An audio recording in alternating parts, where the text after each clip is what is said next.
Ayo pasukanku, kita babat habis hutan ini. Jangan pedulikan apa yang di hadapan kalian. Hahaha. Mendengar suara itu, langit menjadi gelap, petir menggelegar, dan angin bertiup kencang.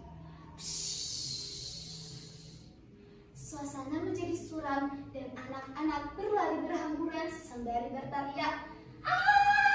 Ah! Tolong! Tolong!" Nah, teman-teman, penasaran kan dengan kisah selanjutnya? Yuk, dengerin aku bercerita. Soleram, soleram, soleram, anak yang manis, anak manis seperti aku. Oh sayang, tampil di sini menghibur semua.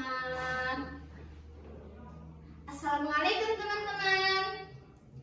Dung dung dung tak tak tak dung dung dung hu ha, dung dung dung tak tak tak dung dung dung hu ha. Begitulah suara khas yang biasa terdengar di desa itu. Ada seorang anak kecil bernama Rala, seorang gadis yang periang dan pemberani. Rumah babung tempatnya tinggal selalu ramai dengan suara tawa dan iringan musik drum. Namun kebahagiaan tidak berlangsung lama.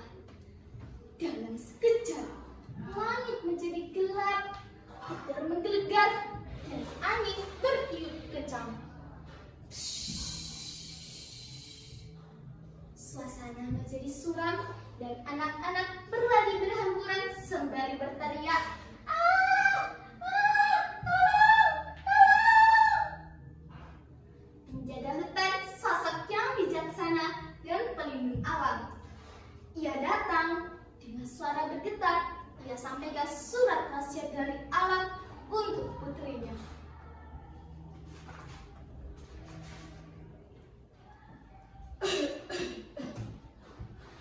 Anakku Rala, dengarkan petua ini baik-baik. Hutan ini akan musnah. Seorang penguasa lalim, Sarakah namanya, ingin membangun istana raksasa di tengah hutan ini.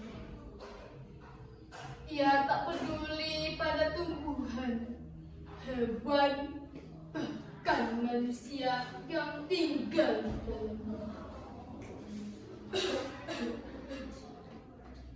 Hanya satu harapan kita.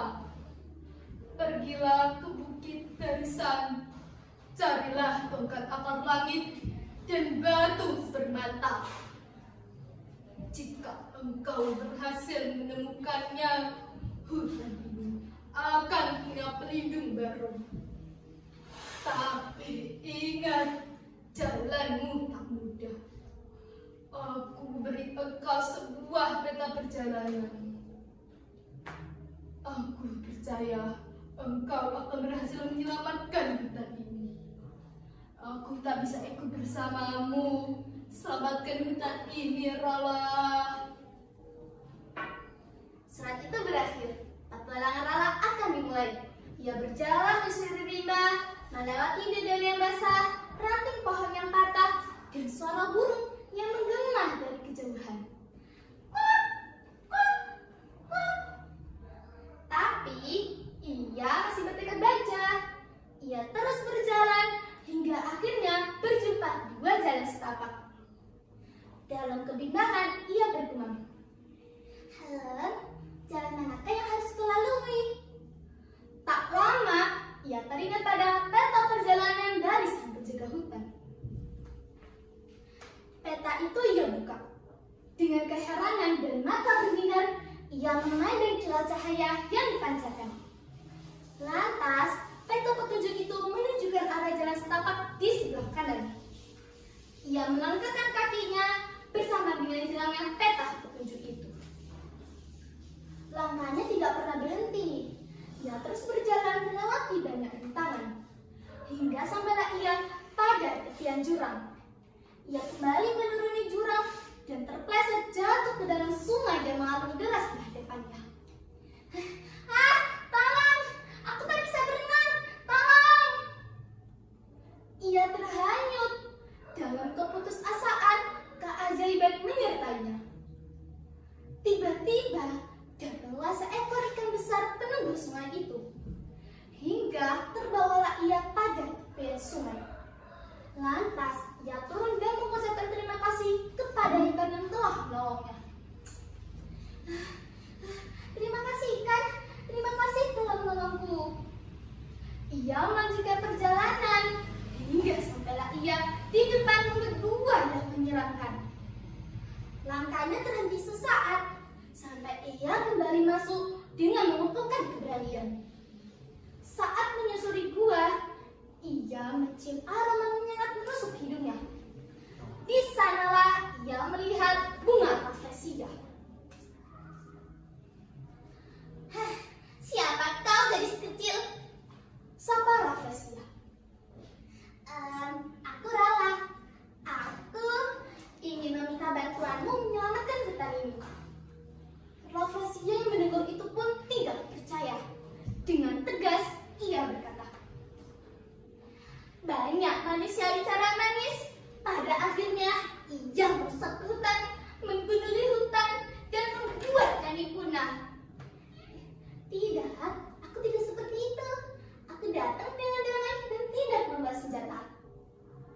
Rafflesia yang mendengar keterangan gadis itu pun tertegun. Lalu, ia membuka kelopak bunga secara perlahan. Baiklah, ambillah tongkat akar langit dan akar bungaku dan batu permata dan inti bungaku. Tapi ingat, jagalah hutan ini dengan ketulusan hatimu. Rala mengucapkan terima kasih. Lalu ia berjalan ke lembah terakhir. Di sanalah ia melihat Saraka dan pasukannya yang ingin membabat hutan. Siapa kau, gadis kecil? Sapa Saraka. Aku Rala. Aku ingin melihat tempat yang indah di hutan ini. Apakah kau mau melihatnya? Rala pergi masuk ke dalam hutan. Saraka pun tergoda. Ia mengikuti Rala. Keserakahan telah menguasai diri dan batinnya. Semakin dalam ia masuk ke dalam hutan, maka semakin jauh ia bisa kembali. Sesaat terdengar suara aneh yang mengelilinginya. Kabut yang pekat pun menutupi jalannya, dan akar-akar mengikat tangan dan kakinya. Hei, di mana kau? Di mana jalan keluar? Kau telah buta oleh kekuasaanmu. Biarlah alam menenggelamkanmu seperti engkau menenggelamkan hatimu sendiri. Sejak saat itu Saraka menghilang. Pasukan yang dia bawa takut dan tak pernah kembali masuk. Rala kembali pulang. Tongkat akar langit dan batu permata ditangkapkan di tengah hutan. Dan hutan pun kembali damai. Rala kembali bermain bersama teman-temannya dan Gal kembali berdendam. Nah, teman-teman,